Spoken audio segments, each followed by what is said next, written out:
বন্ধু, ইনস্টা খবরের এই পর্বে আপনাদের সকলকে স্বাগত। অনলাইন স্ক্যাম সম্পর্কে আমরা আপনাদেরকে বারবার সতর্ক করেছি, এই নিয়ে আমরা পর্বও করেছি। হ্যাঁ, গতকাল কলকাতার বুকেই ঘটে গেছে এই রকম একটি ঘটনা। আপনারা হয়তো অনেকে নিউজ পেপার বা টিভিতে দেখেছেন, বা হয়তো এখনো অনেকে জানেননি। গতকাল দমদম এয়ারপোর্টের 2 নম্বর মতিলাল কলোনিতে একটি অফিসে রেড করে পাঁশকুড়া থানা ও দমদম থানা যৌথ পুলিশ বাহিনী, যেখানে ব্যারাকপুর কমিশনারেটের সাইবার ক্রাইম ডিপার্টমেন্টের অফিসার এবং পূর্ব মেদিনীপুরেরও সাইবার ক্রাইম ডিপার্টমেন্টের অফিসাররা ছিলেন। এক বিশাল পুলিশ বাহিনী যখন অফিসটাতে রেড করে, তখন দেখা যায় যে এখান থেকে অনলাইনের বিভিন্ন রকম ভুয়ো কল যেত এবং স্ক্যাম হতো। কি ধরনের স্ক্যাম? কাউকে চাকরি দেওয়ার নাম করে প্রতারণা করা হতো, কাউকে বন্ধু করিয়ে দেবো, বান্ধবী করিয়ে দেবো, বা বিভিন্ন রকম টোপ ফেলে প্রতারণা করা হতো। পুলিশের নজরে ব্যাপারটি আসলো। পাঁশকুড়া থানাতে এক ব্যক্তি একটি কমপ্লেন করে যে তাকে প্রায় 5.5 লক্ষ টাকার মতো প্রতারণা করা হয়েছে। যখন পাঁশকুড়া থানা এবং পূর্ব মেদিনীপুর সাইবার ক্রাইম ডিপার্টমেন্ট ঘটনাটি ইনভেস্টিগেট করে, তখন উত্তরপাড়ার এক মহিলার নাম্বার বেরোয় এবং পুলিশ তারপরে সেই মহিলাকে অ্যারেস্ট করে এবং ওনাকে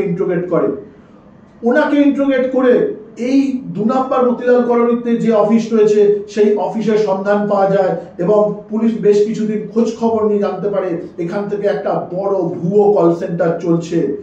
10ই ফেব্রুয়ারি বিকেল বেলা পুলিশ তারপরে বিশাল বাহিনী নিয়ে অফিসটিকে ঘিরে ফেলে এবং অফিসে যখন রেড করে, সেই সময় অফিসের যারা স্টাফ ছিলেন এবং মালিক ঘনশ্যাম হালদার, তারা চেষ্টা করে ডকুমেন্টস গুলোকে ডিস্ট্রয় করে দিতে।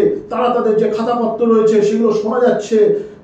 অফিসের ওপরে যে ছাদ ছিল, সেই ছাদে যে জলের ট্যাঙ্ক সেখানে ফেলে দিয়েছিল।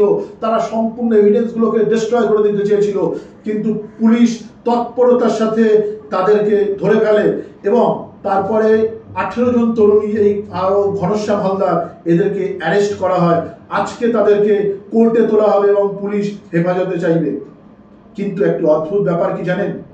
এই যে বাড়িটিতে অফিস চলছিল, একটি ভাড়া বাড়ি ছিল এবং এই ভাড়া বাড়িটি আমার আপনার মতন সাধারণ লোকের বাড়ি ছিল না, এটি কলকাতা পুলিশের একজন অফিসারের বাড়ি ছিল। আপনি ভাবুন, লোকের সন্দেহটা আসবে কেমন করে?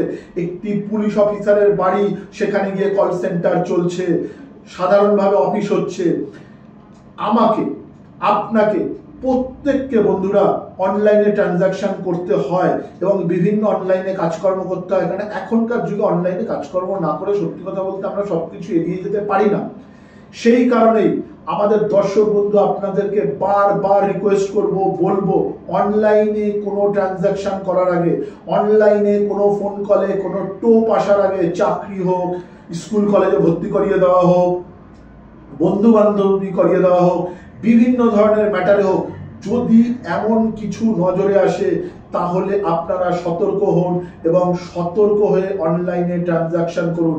নইলে এই পাঁশকুড়ার যে ব্যক্তি এই 5.5 লাখ টাকা চলে গেছে, বা আরো বিভিন্ন শোনা যাচ্ছে কোটি কোটি টাকার প্রতারণা, এই ধরনের ট্র্যাপে কিন্তু আপনারাও পড়তে পারেন। এই খবরের দিকে আমাদের প্রতিনিয়ত দৃষ্টি থাকবে। আপনারাও যদি এইরকম আপডেট খবর জানতে চান এবং সঠিক তথ্য জানতে চান, তাহলে দর্শক বন্ধু আমাদের চ্যানেলটি অবশ্যই সাবস্ক্রাইব করুন এবং বেল আইকনটি প্রেস করতে ভুলবেন না। হ্যাঁ, আর এই সম্পর্কে যদি আপনার কোনো বক্তব্য থাকে অবশ্যই কমেন্ট বক্সে কমেন্ট করে জানান। সম্পূর্ণ ভিডিওটি দেখার জন্য অসংখ্য ধন্যবাদ।